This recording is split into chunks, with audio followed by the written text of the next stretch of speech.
around the world, central bank digital currencies are either in pilot scheme or executive order stage in the States, or they're floating under the radar. Every person that I come in contact with in the public, I ask them, do you know what a CBDC is or a central bank digital currency? And nobody knows. The central bank digital currency is basically what we have now, so it's fiat currency, but it's going to be entirely digital, which means absolutely in the control of the government and the central banks. Such a system would give the state full access to the details of all transactions, as well as the ability to cut off an individual's money supply with the flick of a digital switch. The CEO of the Bank for International Settlements recently told the world that the great thing about central bank digital currency was that they could track every transaction. We tend to establish the equivalence with cash, and there is a huge difference there. For example, in cash, we don't know, for example, who's using a $100 bill today. We don't know who is using a 1,000 peso bill today. A key difference with the CBDC is that central bank will have absolute control on the rules and regulations that will determine the use of that expression of central bank liability. And also, we will have the technology to enforce that. What he just told you is if you're not allowed to buy chocolate, your money won't work to buy chocolate.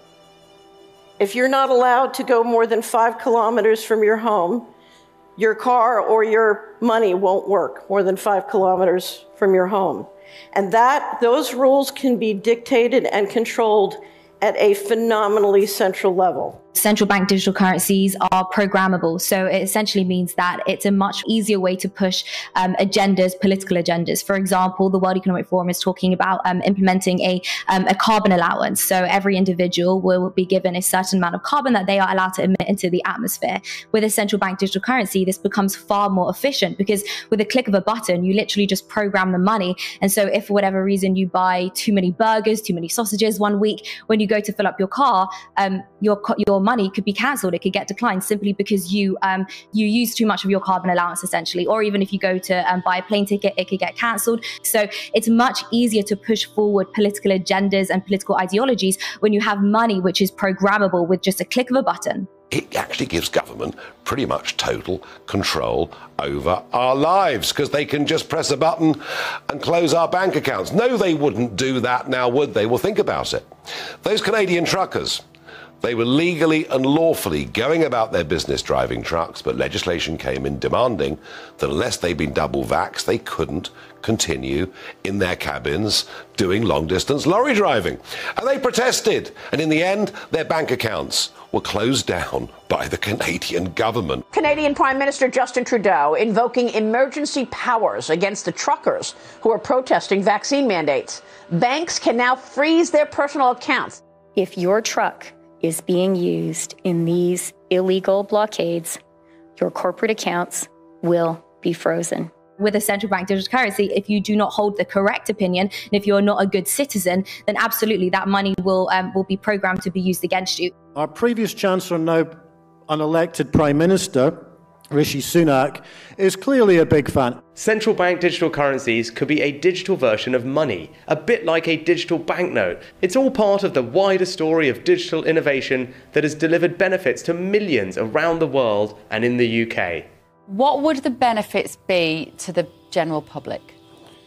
Ease of use, I think, would be the only benefit. Convenience. Convenience, and that's how they're going to sell it. The arguments for it are clear. It'll be quick, easy, cheap to transact. There'll be no problems at all, no loose change lying around. There'll be lots and lots of arguments for it. But they won't tell you everything else. They won't tell you how it will be programmed. They won't tell you that it's a spy coin. They won't tell you that they're trying to phase out cash and that they want to track absolutely everything that you're doing. The cons definitely outweigh any type of pros when it comes to, programming it for benefits and things like that. Because the money can also expire. Not enough people talk about that. During times of economic uncertainty, central banks like to print more money in order to stimulate the economy. But we could get to a point where instead of printing money, they say, well, if you don't spend 10% of your savings in the next 3 months, then this money is going to expire simply because they need that money to change hands. If I want to double taxes and just take it out of your account, no problem. They can take your taxes out without you having to bother to pay. They can decide what comes to them first. This is Richard Werner, the top academic scholar in the world on central banking. Also, they never talk about the nature of this CBDC. What is it actually going to look like? They never talk about that. Right. But I heard one European central banker tell me what it's going to look like. He saw it.